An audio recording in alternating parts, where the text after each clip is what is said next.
पीले दांत वाली बहू। रंजना कभी ब्रश नहीं करती थी। उसे कितनी बार उसके माँ बाप ने डांटा, लेकिन उसका कोई असर उस पर होता ही नहीं था, जिस कारण से उसके दांत पीले पीले हो जाते हैं। शादी के बाद अरे बहू, वैसे तो तुझ में कोई कमी नहीं है, पर तेरे दांत इतने पीले कैसे हैं बेटा? कैसे मतलब? कोई सर्जरी थोड़ी ना कराइए। वो तो क्या नाम, मैं ब्रश नहीं करती थी तो पीले हो गए। अब क्या करूं? आप कहे तो लाल करवा लूं या फिर काले? यार ये क्या है, क्यों माँ से लड़ रही हो? लड़ रही हूँ? अरे मैं लड़ रही हूँ या ये बोल रही है कि दांत पीले हैं, पीले। अरे तपस्या थोड़ी ना की है इन्हें पीले करने के लिए। बकायदा ब्रश नहीं किया है 20 साल तक, तब जाकर। छी, कैसी बात कर रही हो? ये उस वक्त तो पीले नहीं थे जब हम लोग तुम्हें देखने आए थे। अरे तब साफ करवा लिया होगा डेंटिस्ट के पास जाकर। अब देखो कैसे पीले पीले लग रहे हैं। रंजना सास की तरफ गुस्से से देखती है। फिर शुरू हो गई पीले पीले पीले। अरे पीले तो तब भी थे जब मेरे हाथ का रसगुल्ला उड़ा उड़ा कर खा रही थी और बोल रही थी, लड़की नहीं गुणों का खजाना दे रहे भाई साहब आप। खैर, अब वो लोग करते भी तो क्या करते, पीले दांत वाली बहू पल्ले पड़ी थी तो झेलना तो था ही। एक दिन कीर्तन में रंजना गाना गा रही थी। अरे कमला बहन, माँ का द्वार है, यहाँ तो सब शुद्ध होकर आते हैं, फिर अपनी बहू को ब्रश भी नहीं करवाती तुम। दूर से पीले पीले दांत भक्ति में बाधा उत्पन्न कर रहे हैं। अरे कोई 2 साल के बच्चे थोड़ी ना लेकर आई हूँ मैं बहू बनाकर। अच्छी खासी लड़की है, अरे कैसे करवाऊं ब्रश? ये तो उसे खुद करना चाहिए ना। अब माँ बाप तो इसके जैसे तैसे निपटा दिए, ये नहीं सोचा कि सास कैसे संभालेगी। सास बहू को लेकर घर आ जाती है, लेकिन सोच लेती है कि अब इसे लेकर कहीं नहीं जाएगी। अगले रोज बहू कहती है, अरे क्या हो गया, मंदिर नहीं जाना क्या? कीर्तन का वक्त हो रहा है। मेरी मधुर वाणी से कान्हा जी जागते हैं और सोते हैं। आप तो जानती है ना उनकी भक्ति में कितना मन लगता है मेरा। वो क्या है ना, तबीयत ठीक नहीं लग रही है मेरी, आराम करूंगी मैं। तबीयत ठीक नहीं लग रही? अभी तो मिथुन के गाने पर नाच रही थी आप, और अब बोल रही है कि तबीयत ठीक नहीं लग रही। अरे भक्ति में मन लगा लो सासू माँ, ऊपर जाना है, क्या मुंह दिखाओगी आप? हाँ?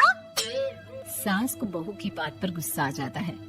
मैं क्या मुंह दिखाऊंगी, इसकी चिंता तो ना कर, समझी? अपने मुंह की चिंता कर, जो ये पीले पीले दांत लेकर हर जगह पहुंच जाती है। पता है लोग कितना मजाक बनाते हैं। ना जी ना, मैं नहीं जाना कहीं तेरे साथ। तो ये बात है। कोई ना, मत जाओ, मैं अपने कमरे में ही बैठकर भक्ति कर लूंगी।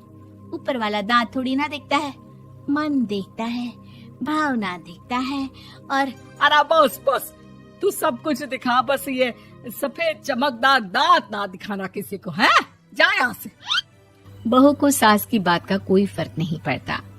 वो तो जैसी थी वैसी ही रह जाती है। सुबह नहाकर किचन में खाना बनाना, फिर खाना खाना, कीर्तन भजन करना और सो जाना। एक दिन, माँ जी मैं सहेली के घर जा रही हूँ, शाम को लेट आऊंगी। हाँ, तो जाना, मैंने कौन सा तेरी आरती करनी है घर पर बैठकर। रंजना सहेली के घर जाती है, जहाँ वो पार्टी में जाने की तैयारी कर रही होती है।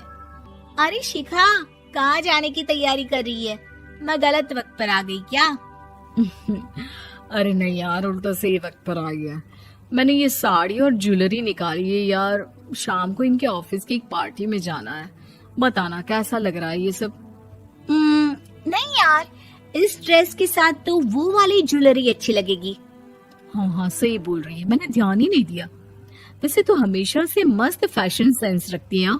तो बड़ा जाती होगी ना पति के साथ पार्टी में। रंजना कुछ नहीं बोलती, बस सोचती है कि यार काश ये बात सही हो जाती, पर मैं क्यों नहीं जाती पार्टी में? क्या इन लोगों की कोई पार्टी होती नहीं होगी? रंजना घर आती है और रात में पति से सवाल करती है, एक बात बताइए, आप मुझे किसी पार्टी में क्यों नहीं ले जाते? क्या आपकी यहाँ ऑफिस में पार्टी नहीं होती? पति बेचारा क्या कहता कि दांत पीले हैं तुम्हारे इसलिए। अरे कोई पार्टी होती नहीं हम लोगों के ऑफिस में, तो कहाँ से लेकर जाऊं? और मार्केट, मॉल, कहीं वीकेंड घूमना, कहीं तो। अरे यार सारे हफ्ते में एक छुट्टी मिलती है, तो सोचता हूँ कि आराम ही कर लूं। क्यों? रंजना मन मार के रह जाती है। पहले कभी सास के साथ मंदिर जाया करती थी, लेकिन वो भी सास ने ले जाना बंद कर दिया। घर बैठी बैठी रंजना बोर हो जाती है। तभी उसे आइडिया आता है और वो मायके जाने का सोचती है। सासू माँ, 2 दिनों के लिए मम्मी के घर जा रही हूँ। अच्छा ठीक है, आराम से जा। और हाँ, माँ से कुछ अच्छी आदत सीख कर आना कि कैसे शरीर के हर भाग की तरह दांतों की सफाई भी जरूरी होती है, समझी? शुरू हो गई ना आप। वो लोग आपकी तरह नहीं है कि छोटी छोटी बात का बतंगड़ बना दे। उन लोगों के लिए मैं मायने रखती हूँ, ना कि मेरे पीले पीले दांत।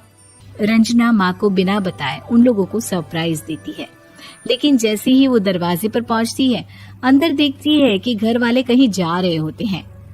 अब माँ, काश रंजना दीदी के दांतों वाली प्रॉब्लम नहीं होती, तो वो भी हम लोगों के साथ चलती ना बुआ जी की बेटी की शादी में। हाँ बेटा, लेकिन अब उसे कौन समझाए कि उसको उसके पीले दांत नहीं दिखते, लेकिन उसके आसपास के लोगों को कितना एम्बैरेसिंग फील कराते हैं। मुझे तो कितनी बार उसके स्कूल की टीचर ने शिकायत की कि उसके साथ कोई लड़की बैठना भी नहीं चाहती, और ना ही कॉलेज में कोई उससे बात करना चाहता था। लेकिन पता नहीं क्यों उसे ये बात समझ में ही नहीं आती। कोई कमी नहीं है उस लड़की में, बस यही कि दांत पीले हैं। वो तो भला हो जीजा जी और उनकी माँ का, जो दीदी को जैसी है वैसे ही रखा हुआ है। रंजना को अपने घर वालों की बात सुनकर बहुत दुख होता है।